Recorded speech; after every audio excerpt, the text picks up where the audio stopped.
Okay, I'm going to start by introducing myself. So my name is Vanessa.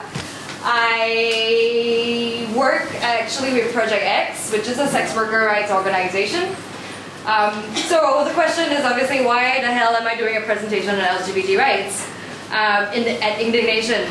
So I think the United States Department of State mistook me for an LGBT activist because of one thing that I said at a particular place that we were together. So she was like, Vanessa, I think I should send you on this thing.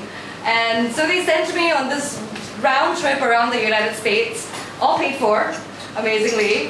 And I went to 4 different areas, which is the District of Columbia, Alabama, New York City, and San Diego. So what I did in these 4 states is that I met with LGBT organizations working on different issues and using different strategies, etc., to work on LGBT rights in the United States. So I thought that it would be a good idea, since I don't work in all of the various areas, I only work in a very small sliver of areas. So I brought everything that I collected from all the organizations here today. They split out on these 3 tables, but don't worry about it for now. We'll do breakout sessions later. So the outline is kind of, I'm just going to babble on for half an hour. If you think it's boring, just drown yourself in alcohol. And if you think it's interesting, then yeah, whatever, absorb, think, and criticize later. So we'll have a quick Q&A after I do my babble. And after the Q&A, we'll go into breakout sessions. So the breakout sessions were for people to really fill up this thing with the Venn diagram. We'll talk about it in detail later, but the breakout session is to do this. And then go through the material that I brought. Okay, so the step lah. And then we'll come back together at the last hour of the event to just share some of our thoughts and findings and whatever criticisms and stuff. Yeah, so I hope everyone had a good explanation of why we're doing the badge. It's something new. Something that I thought about at like 6 a.m. in the morning, so it might or might not work. Hopefully it does work. Open to criticisms, open to amendments, open to whatever. Yeah, okay, so I'm going to start. Thank you firstly to Bar Naked for having us here. So please support them. After I finish babbling, the bar is open for the general public, so please feel free to stay on and chat more, etc. Okay, so I'm going to quickly start with a very abridged version of the history of the LGBT movement in the US. I'm going to assume that not everybody knows the history, even though most of the stuff that we read is from the US. But just to signpost certain things that are quite important, which is 1969 is the first thing that comes to mind, right? Stonewall riots, which signified the birth of an organized LGBT movement in the US. Right, so Stonewall riots, if people don't know, a bunch of police came up to raid a bar with lots of drag queens and faggots and dykes, and the people had enough of police raiding bars, so they started fighting back, and then it turned into like a 3-day riot. There were also, so a lot of people think that there were only just gay people at that bar, but it was actually a lot of transgender women, there's a lot of dykes at the bar, and there were a lot of sex workers at the bar as well, and they were all part of the Stonewall riots.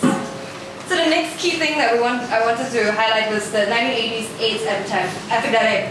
It was significant because it forced people to come out, right? It forced people in the sense that there is nothing else to lose. People were dropping like flies during the AIDS epidemic before they could identify what it was. And then obviously there was all these patents that the pharmaceutical companies were coming up with that were preventing people who needed medication to get medication. So there was, the 1980s forced people to come out, increase the visibility of LGBT people in the US, which then led to the 1990s, which was the political backlash. So visibility is obviously a double-edged sword. We always talk about visibility. We need to be more visible, we need to come out, we need to tell people our stories, etc., etc. But at the same time, visibility does lead to more backlash because it empowers people who are anti-us. Yeah. But more backlash also meant that it was more organizing, right? So fast forward 2003 was the Supreme Court decision that criminalizing same-sex behavior is unconstitutional. Okay? And 2004 was the first state to legalize marriage equality, which is Massachusetts. The more contemporary stuff I'm hoping that people know, so the repeal of Don't Ask, Don't Tell, and now we have more states with marriage equality. We also have the, well, not we, the United States, has the Employment Non-Discrimination Act, as well as hate crime legislations for LGBT people in a number of states.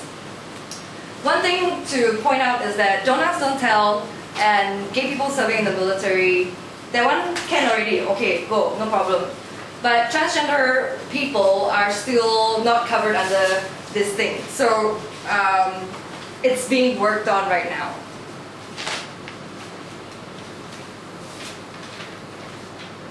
So I'm gonna, alright, I put this here. This was in the New York Police Department Academy, the Police Academy at New York City.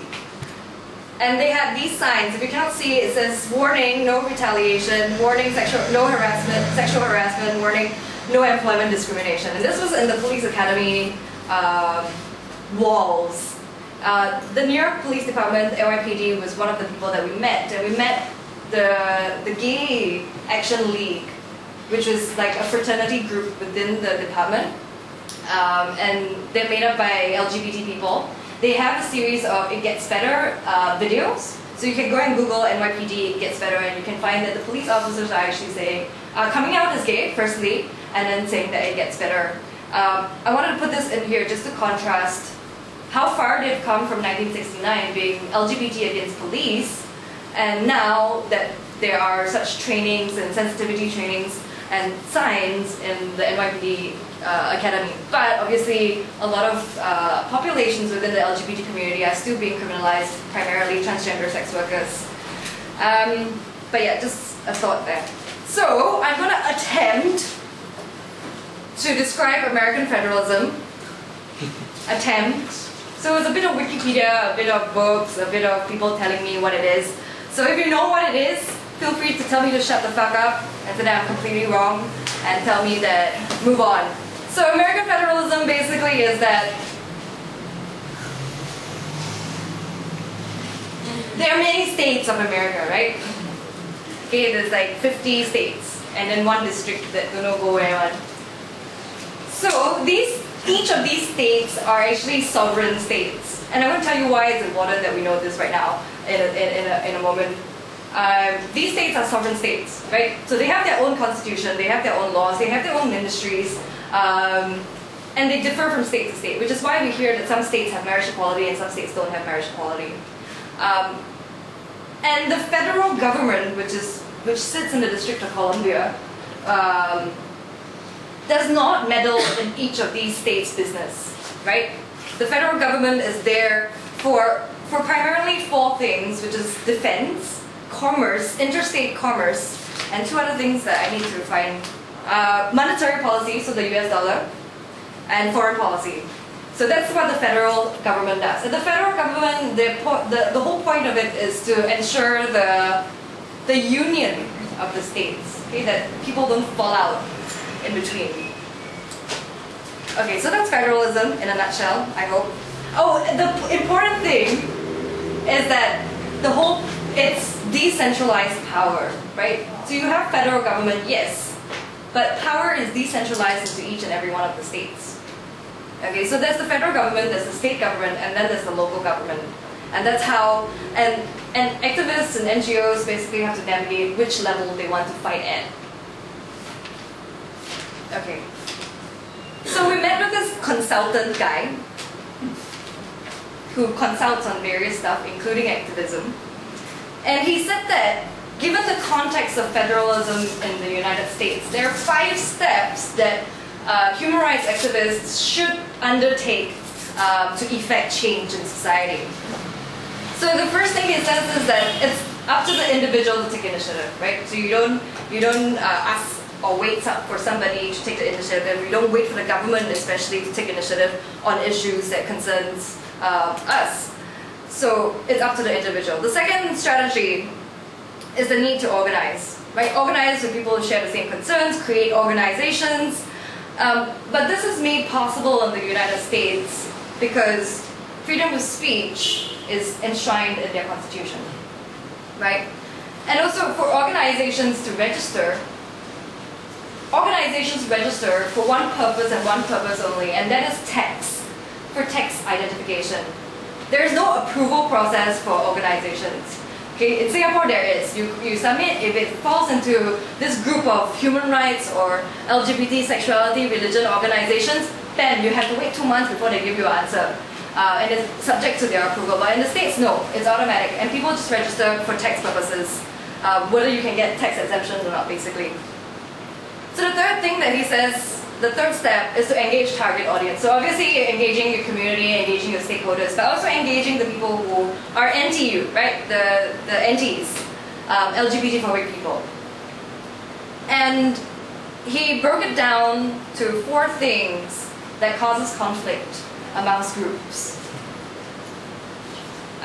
Needs, grievances, interests, and fears. These are the 4 things that, if not addressed and if not communicated about and not having frank conversations about, will result in conflict. So these are things that we need to raise awareness about, talk about it. Sorry? So needs, what I need, you need, I need. I need to pee, the need. Grievances, interests, and fears. These are the 4 things. But again, so this ability to engage your target audience is made possible by another thing that's enshrined in the US Constitution, and that's freedom of press. So you are allowed to publish whatever and whenever. There is no such thing as a Ministry of Communications in the United States. There is no Ministry of Information. There is no MICA. There is no censorship board for press. So you can publish whatever the hell you want to publish and nobody's going to come in and censor you. So the 4th thing he says is coalition building. And this is something that I had a hard time trying to understand. So there's something called coalition, there's something called council, there's something called a committee, there's something called alliance, and all these are different forms of and permutations of structure. So what a coalition is something that has no superstructure. It is a short-term formation of people and groups for a particular goal, right? And there's no superstructure. There is no board that governs the decisions made by this coalition. Everyone is an equal in the coalition. And he says that this is important because we need to come together at certain pivotal moments, for example, elections, putting aside differences for those moments in order to further our goals, basically. And the last step is using pressure and advocacy. So I don't know how to explain this, so we will continue and see where this leads us to. This is kind of what I'm hoping to anchor my whole presentation with, which is this thing I'm temporarily naming as aspects of activism. If you have a better name, please tell me. So I work in an NGO, so sometimes when you work in an NGO, you kind of know that there are different aspects to your work.